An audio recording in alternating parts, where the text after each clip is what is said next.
Alto al fuego parcial en Ucrania. Donald Trump y Vladimir Putin negocian el fin de la guerra por casi 2 horas.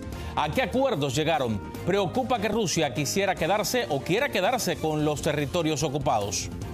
Arrestan a activista proinmigrante por años. Janet Vizguerra evadió la deportación escondiéndose en una iglesia con sus hijos. Ahora su futuro en Estados Unidos peligra de nuevo. En medio de la tormenta de desinformación, crean un chat para migrantes con inteligencia artificial y en español. Prometen combatir mentiras y ofrecer respuestas claras sobre sus derechos.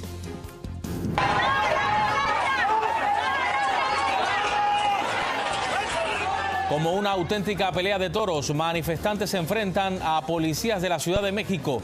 El Congreso vota para prohibir las corridas violentas. Así comienza su noticiero Estrella TV.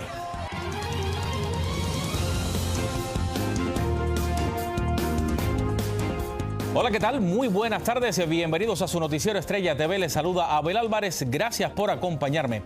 Iniciamos con la llamada que sostuvieron este martes el presidente Donald Trump y el mandatario ruso Vladimir Putin, en la que negociaron un alto al fuego parcial en Ucrania. Y nuestro corresponsal político Alfredo Miranda nos informa los detalles de este acuerdo que podría dar tregua a más de 3 años de guerra. Vamos a verlo. En una llamada de 1 hora y media de duración, el presidente Donald Trump y su homólogo ruso Vladimir Putin acordaron un alto al fuego limitado en materia de energía e infraestructura en Ucrania como parte de la iniciativa liderada por Estados Unidos para poner fin a la invasión rusa en Ucrania. La voluntad de enviar un mensaje que son 2 líderes razonables que saben cómo manejar una crisis de este tipo y que no son ahí necesariamente para guerrear. En un comunicado emitido tras la llamada, la Casa Blanca indicó que ambas partes acordaron mantener negociaciones técnicas sobre un alto al fuego marítimo y un alto al fuego total y una paz permanente. Previamente, el premier británico había afirmado su apoyo a un eventual acuerdo. Our militaries will meet on Thursday this week here in the United Kingdom to put strong and robust plans in place to swing in behind a peace deal and guarantee Ukraine's future security.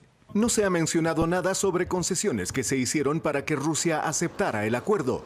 La posición rusa previa a la llamada telefónica fue muy clara: quedarse con los territorios ucranianos ocupados y no permitir el ingreso de Ucrania a la OTAN. La sola concesión es que no vamos a pelearnos, no vamos a bombardear, no vamos al combate hasta cuando tengamos este diálogo con la intervención de Trump. Lo que significa que tal vez la semana próxima podría haber ya nuevas acciones bélicas en la región. Rusia quiere mucho mantener todo lo que ha conquistado en Ucrania. Como parte del acuerdo, también se estableció un intercambio de prisioneros. Según la Casa Blanca, se enfatizó también en la necesidad de mejorar las relaciones bilaterales entre Estados Unidos y Rusia, que tendría un gran potencial para importantes acuerdos económicos y de estabilidad geopolítica, una vez alcanzada la paz. Alfredo Miranda, Noticias Estrella TV. Y tras casi 2 meses de relativa calma en el Medio Oriente, Israel lanzó nuevos ataques en la Franja de Gaza. Entre el lunes y el martes, la ofensiva israelí causó la muerte de más de 400 palestinos.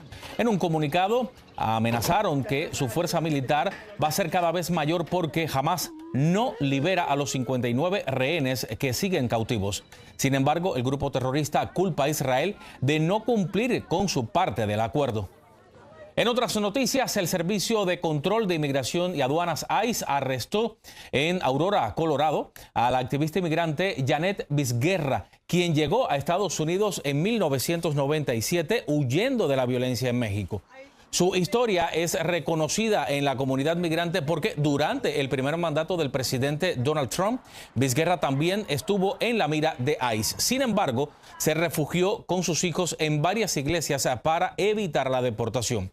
Después, en el 2021, la administración Biden le otorgó un perdón de deportación temporal, pero ahora podría enfrentar una deportación expedita. Y en el sur de California, una pareja de colombianos con años viviendo en Estados Unidos y sin ningún tipo de récord criminal serán deportados a fin de mes. Fueron arrestados cuando acudían a una cita de rutina con inmigración. Con el corazón roto, su hija pide que los liberen. Y desde Los Ángeles, en California, Fernando Mejía nos tiene la historia. A Stephanie González le cambió la vida de un momento para otro. De estar en una familia unida con armonía y sueños, ahora se ha quedado sin el apoyo de sus padres, quienes enfrentan una deportación. Me siento súper triste. De verdad que lo que pasó con mis papás me quiebra el corazón y lo único que quiero es que salgan de esos centros de detención porque no merecen esto. Gladys y Nelson González llevaban viviendo en Estados Unidos 35 años. Hace 3 semanas fueron a una cita con inmigración para reportarse como lo hacían todos los años. Esta última vez de ahí no salieron. La persona que tenga algún tipo de caso pendiente y tiene que estar aquí, quiere seguir estando en los Estados Unidos, debe tener mucho cuidado porque ese caso pendiente puede tener problemas en el futuro o en el presente, como sucede en este caso. Al parecer, la pareja tenía una orden de salida voluntaria desde el año 2000, pero estuvieron apelando el caso desde ese entonces. Casos como el de la familia González son cada vez más comunes. Personas sin antecedentes criminales y con años viviendo en el país que son deportados. Pues lo que yo gustaría es que mis papás puedan regresar a su casa aquí en los Estados Unidos, pero la realidad es que eso no va a pasar. A mis papás ya los van a deportar a Colombia. Según cifras del Departamento de Seguridad Nacional, desde que Trump asumió la presidencia se han hecho más de 33,000 detenciones de personas indocumentadas, de las cuales 14,111 eran criminales convictos, 9,980 tenían casos criminales pendientes y solo 8,718 tenían algún tipo de violación relacionado con inmigración, como el caso de Nelson y Gladys. Son estrictas, claro que sí, no existían antes con ninguna administración de un presidente previo. Para Stephanie y sus hermanas, una pesadilla que nunca imaginaron les tocaría vivir y están sufriendo por lo que están pasando sus padres. No me gustan los centros de detención. Yo siento que no deben de ser lugares para inmigrantes porque prácticamente son cárceles y hay muchas personas como mis papás que no son criminales que los están tratando así. Abogados en casos de inmigración coinciden que casos como este, bajo otras circunstancias o durante otra administración, hubieran tenido más oportunidad. En este momento es muy difícil que pueda o tenga un final feliz. Fernando Mejía, Noticias Estrella TV. Bueno, a propósito, escuche esto. Muchos de los migrantes deportados el fin de semana a El Salvador bajo la ley de enemigos extranjeros no tenían récord criminal. Así lo dijo un funcionario de Inmigración y Aduanas mediante una declaración jurada la noche del lunes. Sin embargo, el agente de ICE agregó que la falta de antecedentes no indica que los individuos no representen una amenaza al país. Dicha declaración fue incluida en una reciente moción de la administración Trump para anular la orden de restricción que impuso un juez federal a esta ley. Hoy también se conoce mejor la cronología de las deportaciones hacia El Salvador. Según el diario The New York Times, a las 5:26 de la tarde despegó el primer vuelo desde Texas. A las 5:44, un segundo avión tomó el aire con el mismo destino. Fue a las 6:48 que un juez federal ordenó verbalmente detener y regresar los aviones. Como ve en el mapa, en ese momento uno ya sobrevolaba México y el otro estaba sobre el Golfo de México, que el gobierno de Trump rebautizó como Golfo de América. Pero la orden del juez escrita no se publicó hasta las 7:26 y no tenía las instrucciones del retorno de los aviones. 10 minutos después, a las 7:36, un tercer vuelo que seguía en tierra también despegó. Este martes, el presidente Donald Trump arremetió contra el juez que bloqueó las deportaciones bajo la ley de enemigos extranjeros. En su cuenta de Truth Social, el mandatario lo calificó de lunático de izquierda radical. Además, dijo, y cito, este juez, como muchos de los jueces corruptos ante los que me veo obligado a comparecer, debería ser destituido. A esto, el juez de la Corte Suprema, John Roberts, respondió al presidente Trump que destituir al juez federal que intentó detener sus planes de deportación no es la respuesta adecuada a un desacuerdo judicial. Roberts le recordó al mandatario que el proceso de apelaciones existe para ese propósito. Y con tantas órdenes ejecutivas que firma el presidente Trump y otros que son bloqueadas en la Corte, es fácil para la comunidad inmigrante caer en la desinformación. Es por eso que una organización puso en marcha el Chat Migrante, que busca ayudar a resolver dudas sobre las políticas migratorias. Vamos hasta Miami. Anthony Belchi nos explica cómo es que funciona. La política migratoria de línea dura del presidente Donald Trump está provocando una oleada de desinformación, principalmente porque muchas veces no se detallan bien algunas de las medidas impulsadas por la Casa Blanca, provocando que la información luego no sea la correcta, dando lugar a malas interpretaciones de la ley entre los migrantes. La falta de claridad no es un accidente, y eso también genera que mucha gente no sepa qué cosa aplica para ellos, qué cosa no aplica para ellos. Es por ello que la reconocida plataforma Fact Chequeado, que trata de luchar contra los bulos y la desinformación, acaba de lanzar el servicio Chat Migrante, con el que a través de la inteligencia artificial proporciona información precisa y en español sobre temas migratorios en Estados Unidos. El Chat Migrante no reemplaza la consulta a un abogado. Todos los formularios con los que responde Chat Migrante son formularios que el gobierno de los Estados Unidos ofrece en sus páginas web y en sus canales oficiales. El servicio está disponible a través de WhatsApp, donde las personas podrán hacer sus preguntas. Por ejemplo, ¿cómo puedo consultar mi estatus migratorio? ¿O qué derechos tengo si soy detenido por autoridades migratorias? Y el Chat Migrante te va a dar una primera respuesta y creo que es importante, te la va a dar en español. Y es que ante tanta oleada de desinformación, el pánico se apodera de los migrantes, como esta mujer que no quiere dar la cara por temor a las consecuencias. Tenemos miedo de salir y que llegue el ICE, en donde estés, te agarren y te lleven y te deporten. O sea, no sabemos. No estamos seguros en ningún lugar.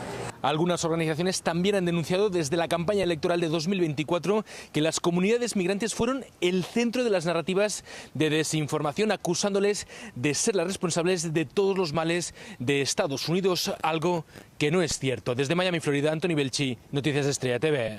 Este martes, un juez federal bloqueó indefinidamente el cierre de la Agencia Federal de Ayuda Internacional USAID. El juez Theodore Schwam del Distrito de Maryland también impidió al personal del Departamento de Eficiencia Gubernamental acceder a datos personales y confidenciales que conserva la agencia. En el fallo también se ordena que se restablezca el acceso al correo electrónico de los empleados, así como los pagos y otros sistemas electrónicos. Es momento de hacer una pausa, pero no se mueva porque tengo más al regresar. Polémica en México por un video presuntamente del cártel Jalisco Nueva Generación deslindándose más bien del crematorio clandestino. La Ciudad de México pone fin a la violencia en las corridas de toros. Le tenemos lo último del caso de la estadounidense desaparecida en República Dominicana. Gracias por seguir aquí en el noticiero Estrella TV. Mire, en México, el cártel Jalisco Nueva Generación rechazó la versión que los culpa de tener el campo de exterminio encontrado en Teuchitlán. En un video, supuestos integrantes del cártel culparon a las autoridades, así como a los colectivos de búsqueda y medios de comunicación, de manipular los hechos para perjudicar a la organización criminal. Vamos a escucharlos. ¿Por qué intentan perjudicar al cártel Jalisco Nueva Generación? Con mentiras e historias inventadas y sin fundamentos. Ciertamente, pertenecemos al crimen organizado, pero nos regimos bajo códigos. En el video, el supuesto integrante ironiza lo que se dice sobre los reclutamientos y afirma que sus miembros se encuentran en el cártel por convicción. Nos vamos ahora a la Ciudad de México, donde este martes el Congreso local logró un voto histórico a favor de la defensa de los animales y contra la violencia en las corridas de toros. Y desde la capital mexicana, Víctor Blázquez nos tiene el reporte.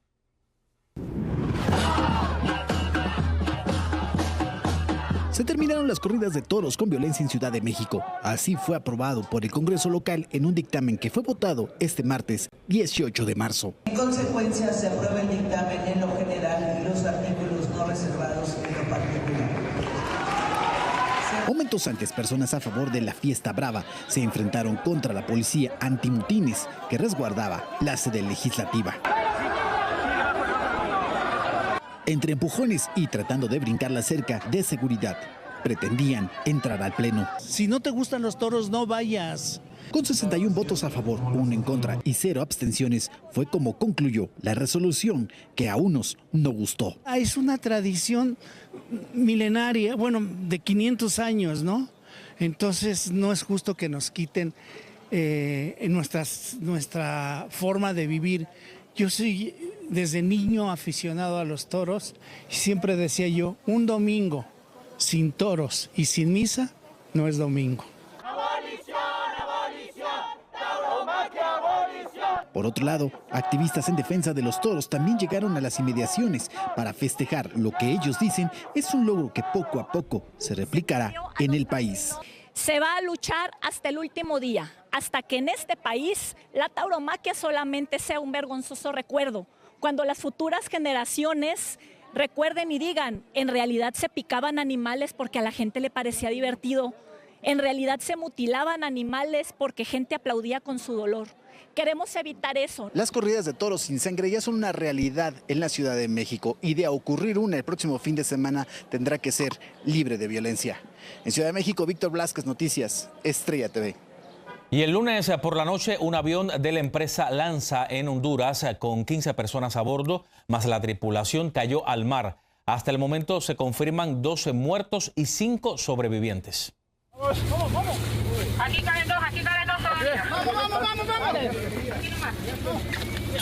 En las primeras imágenes se ve al personal de rescate ayudando a salvar a algunos de los pasajeros. La nave acababa de despegar del aeropuerto Juan Manuel Gálvez en Roatán y se dirigía hacia La Ceiba, también en territorio hondureño. De acuerdo a reportes preliminares, el accidente fue causado por un aparente fallo mecánico.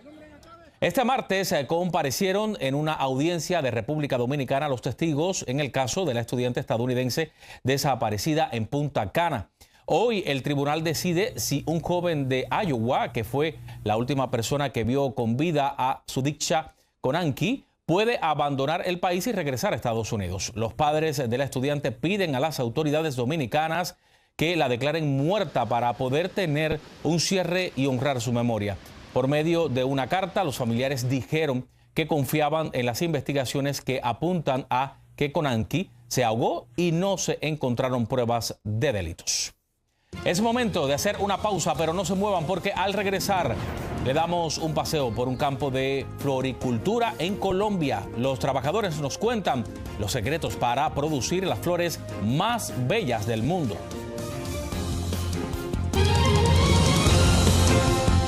Oiga, menos un secreto que Colombia es una de las potencias en la producción de flores, pero ¿cómo es que logran que sus flores se cataloguen entre las más bellas del mundo? Desde Bogotá, Carolina Gómez nos da un recorrido por un campo de producción donde los expertos nos revelan algunos de sus secretos.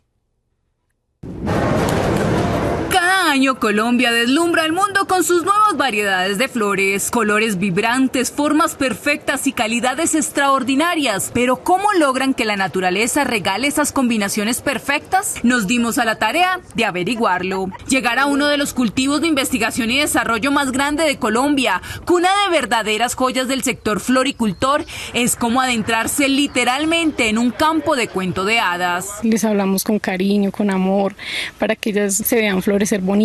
A veces cantamos, nos desahogamos con las flores. Aquí investigadores y trabajadores se ponen en los zapatos de los polinizadores naturales como las abejas, las mariposas y los pájaros, entre otros. Aceleran el proceso de hibridación con sus propias manos, cruzando los genes del padre, el polen, y de la madre, la flor, que al quedar embarazadas saca hijas en forma de semilla, que pueden ser de la misma especie o color o completamente diferentes y nuevas en variedad. Aquí las siembran durante 7 meses para saber cuáles serán las más altas, de hojas más bonitas, mejores colores y más duración en florero. Una vez las escogen, comienzan a reproducirlas para sacar lo que se conoce como esquejes. La planta de clavel que siembra el productor para producir esas flores se llama un esqueje. La empresa nuestra produce más de 50 millones que comercializa entre productores no solo de Colombia, sino de todo el mundo. Que se distribuyen en las distintas temporadas que los productores siembran. Después de llevar a cabo todo el proceso, que puede tardar aproximadamente 5 años, años desde que empieza todo el proceso de planeación y hechura de los cruces y selección de las variedades, se llega a un momento ya de madurez, digamos, de ese código que puede convertirse en una variedad comercial. Luego de 1 o 2 años más, cada variedad es patentada, pasando por un proceso riguroso tanto en Colombia como en el exterior. En temporadas tan importantes para la floricultura como el Día de San Valentín o de las Madres,